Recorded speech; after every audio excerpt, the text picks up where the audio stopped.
ici présents. Vous avez répondu à notre appel. Aujourd'hui, nous recevons le professeur Ahmed Djebra qui vient nous entretenir d'un sujet qui va nous parler de la science depuis l'époque andalouse, même avant, jusqu'à aujourd'hui. Comment est-ce qu'elle a été transmise, comment est-ce qu'elle a circulé. Donc, il va nous permettre de voyager, de faire donc, un voyage, on va aller reculer dans les siècles. Et cela nous permettra d'avoir des références. Nous avons déjà des références, mais de nouvelles références qui pourraient peut-être nous aider à mieux comprendre notre patrimoine scientifique. Je tiens juste à vous rappeler qu'aujourd'hui, il fait un effort considérable parce qu'il est en vacances et il nous vient de Dijon, donc de Bourgogne. Il a pris le TGV pour venir honorer cet engagement qu'il a pris envers nous, pour venir nous parler, nous entretenir aujourd'hui de cette conférence. Et tout de suite après, il va retourner à sa famille à Dijon pour finir ses vacances.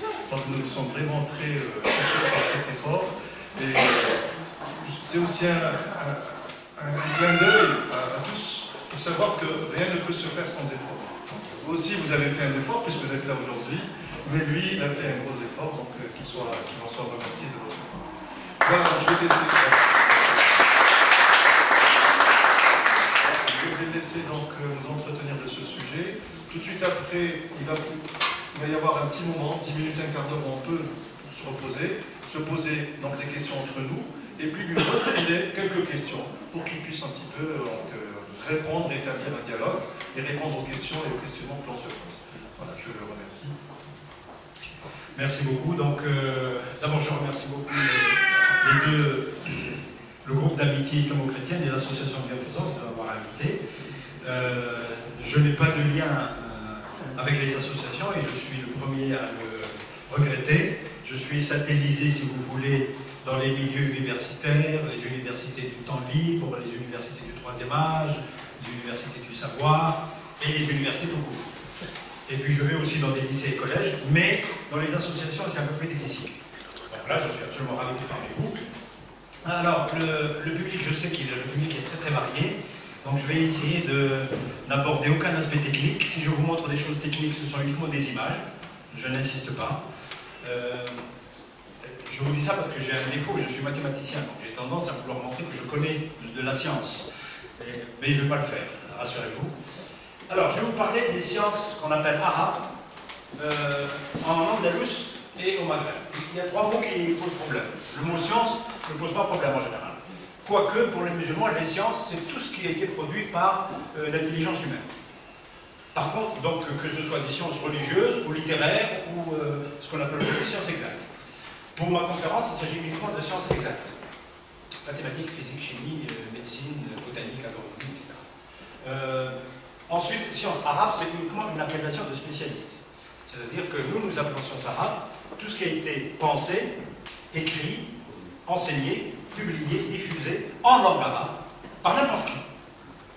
Quelle que soit sa religion, et quelle que soit sa culture, et quelle que soit sa langue maternelle. Et donc, tout ce qui a été écrit en langue arabe du 9e siècle jusqu'au 14e siècle, 15e siècle.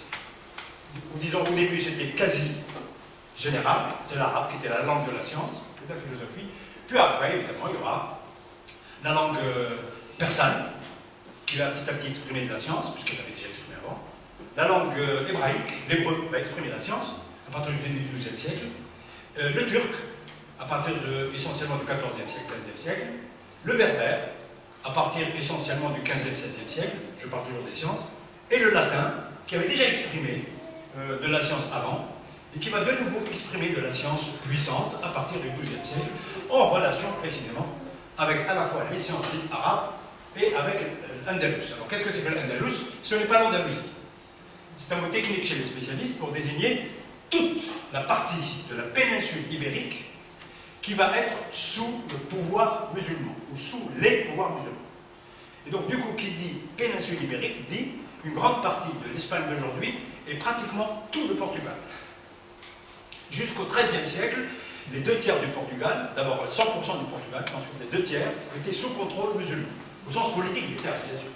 Et donc la langue de la science, dans ces régions-là, la langue de la philosophie, c'est bien la langue arabe. Donc voilà. Et puis le Maghreb, vous Vous connaissez le Maghreb, mais attention, c'est le Maghreb au sens d'Ibn Khaldoun, qui est le grand historien du XIVe siècle, mort en 1406. C'est aujourd'hui, grosso modo, ça correspond à la Libye d'aujourd'hui, à la Tunisie, à l'Algérie, au Maroc, Mauritanie, mais pour les géographes de l'époque, avec toute la partie subsaharienne, sans frontières, c'est la mouvance subsaharienne, en particulier la partie africaine, jusqu'au fleuve Sénégal, on considérait tout ça le Maghreb.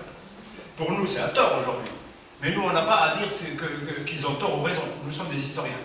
Eux décidaient que le Maghreb, c'est le nord de l'Afrique, avec ses prolongements subsahariens, voilà, pour dire ça d'une manière savante. D'accord? Bien.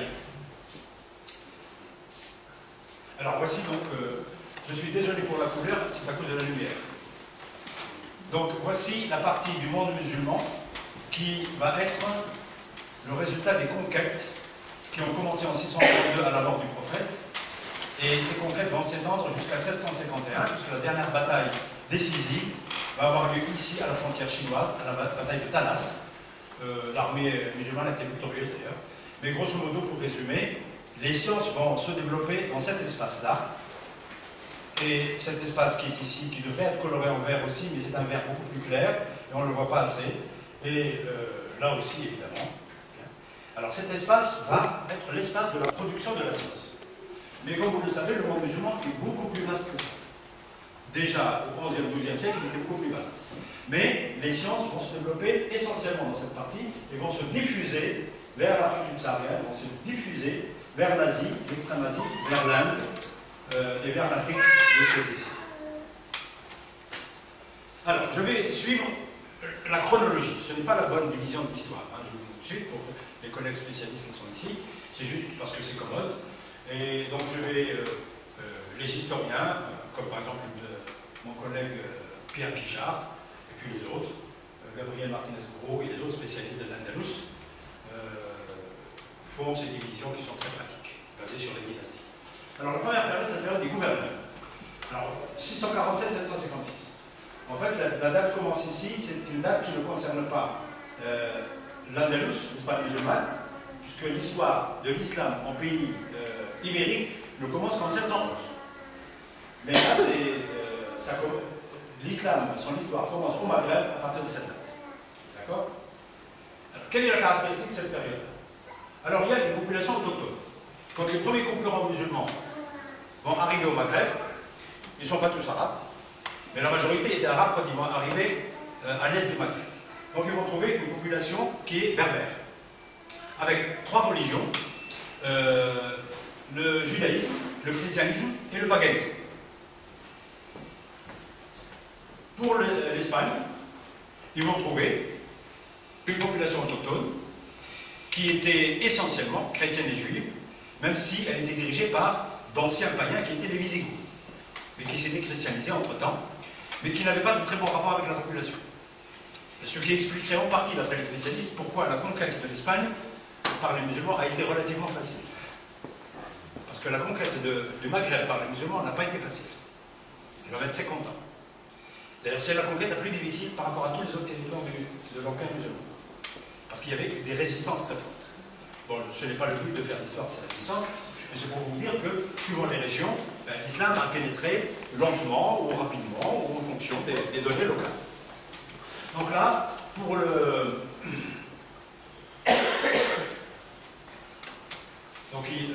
l'Andalous, donc il y avait les chrétiens et les juifs, quelques païens dispersés, et surtout, nous savons que même chez les chrétiens, la fidélité au pouvoir visigothique n'était pas à 100%.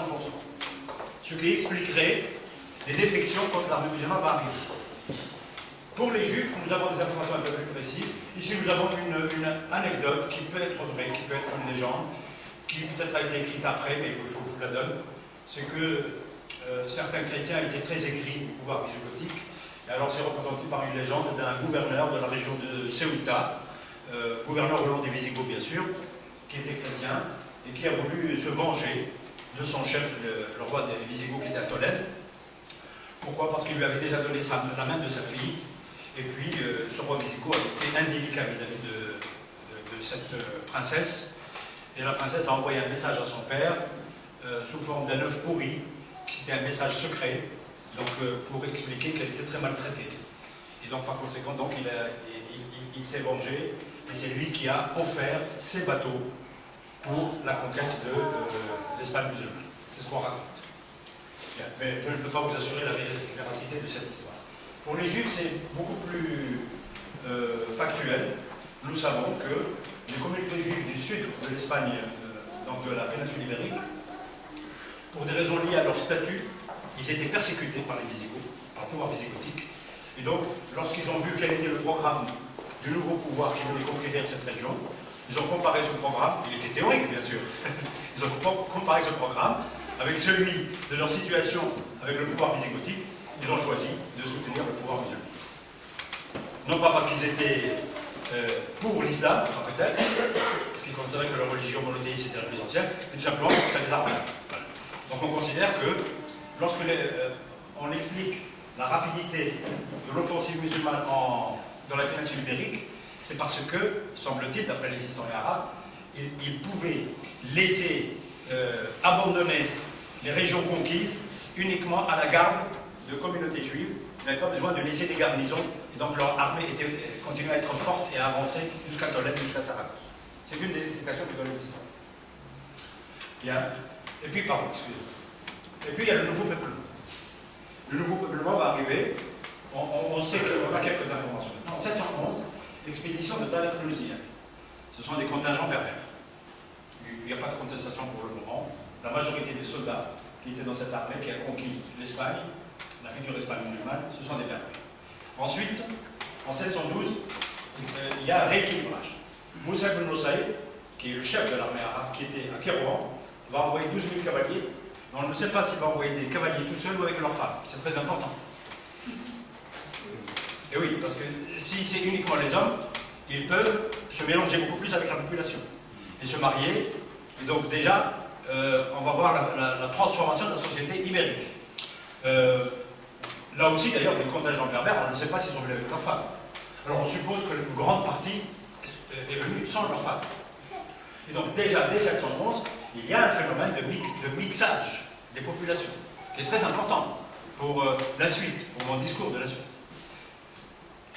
Ensuite, il y a, en 717, là, une décision politique très importante. Délibérément, le pouvoir de Kérouan qui dirigeait l'Espagne, parce qu'à l'époque, l'Espagne était dirigée par Kérouan, par le Maghreb. Le pouvoir de Kérouan a envoyé 400 familles, on dit bien familles, ce ne sont pas des soldats. Des familles, et on dit bien arabes, c'est-à-dire soit de Syrie, soit du Yémen, essentiellement. Et donc, les spécialistes considèrent que cette initiative, et surtout celle-ci, en 724-743, 10 000 soldats arabes d'origine syrienne ont été envoyés par le calife directement de Damas. Ce n'est même pas du Maghreb. Donc il y a une volonté, par ces trois initiatives, une volonté du pouvoir politique central de rééquilibrer sur le plan démographique la population de la future Al-Andalus. Ça va créer des problèmes. Ça va se faire très facilement. Ça va créer des problèmes, mais les Arabes vont rester toujours minoritaires en Espagne musulmane. Seulement, ils vont être minoritaires sur le plan démographique, mais majoritaires sur le plan politique, sur le plan du pouvoir. Et ils vont essayer de rééquilibrer leur minorité démographique par la technique que vous ne connaissez peut-être pas, la technique en arabe qui s'appelle la technique du wala. Le wala, c'est ce qu'on appelle l'allégeance. Mais on connaît l'allégeance des tribus vis-à-vis d'un pouvoir, d'un roi par exemple, mais on ne connaît pas l'allégeance de l'individu, non pas à un pouvoir, mais à une famille. Alors cette technique du wala permet une absorption, suivant les générations, d'individus et de communautés qui sont étrangères aux familles dominantes, qui sont les familles arabes, au sens politique du terme, mais une absorption, et donc un renforcement de l'arabité, non pas par le sang, mais par l'allégeance. Et elle est renforcée par l'octroi du nom de la famille à celui qui exprime l'allégeance. Donc ça veut dire que monsieur ici est berbère à 100%, ou wisigoth à 100%, ou roman. Romans sont les habitants de la péninsule ibérique à 100%. Alors il va voir un chef arabe, il lui dit « j'exprime mon allégeance ». Donc à ce moment-là, il a le droit, lui, et en tout cas ses enfants, de porter le nom du chef arabe. À partir du moment où il porte